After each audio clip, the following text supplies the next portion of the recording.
Hello guys, YCD innovation. இன்றைக்கான video inner joint எப்படி பண்ணலாம்.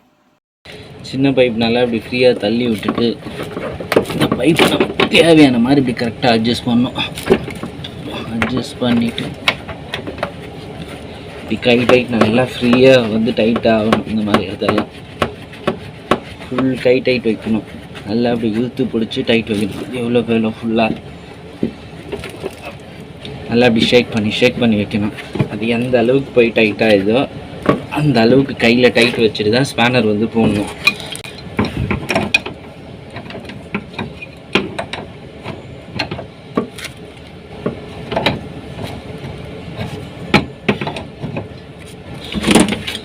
அதுக்கப்புறம் கரெக்டான ஒரு ஸ்பேனர் போட்டு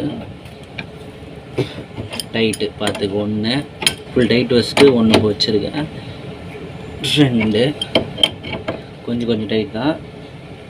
3வது டைட்லேயே முடிஞ்சு போகுது கரெக்டாக. கொஞ்சம் சின்ன பைப்பு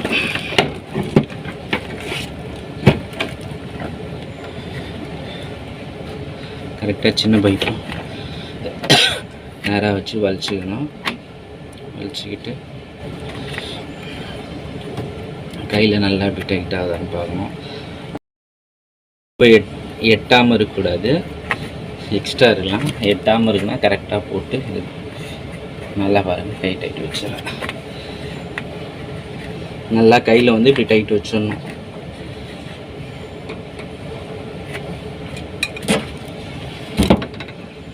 இதுக்கு வந்து சின்ன சைட் சின்ன அட்ஜஸ்டபிளும்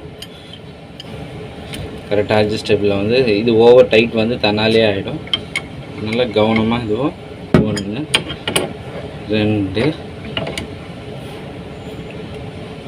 3வது டைம் ஸ்பேனர் எடுத்து போகிறதுலே கால்வாசிலே அந்த டைட் வந்து முடிஞ்சிடும்.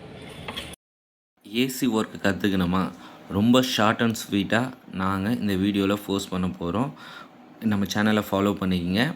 ஏசி ட்ரைனிங் வேணுமா, ஸ்டெபிளைசர் சர்வீஸ் ட்ரைனிங் வேணுமா, பிசிபி ட்ரைனிங் வேணுமா, நிறைய சர்வீஸ் ரிலேட்டடான விஷயங்களை நாங்கள் வந்து ட்ரைனிங் வந்து கொடுக்குறோம்.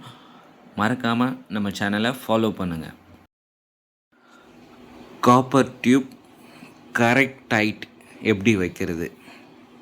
ஓகே, இது வந்து பார்த்திங்கன்னா அதிகமாகவும் வைக்கக்கூடாது, கம்மியாகவும் வைக்கக்கூடாது.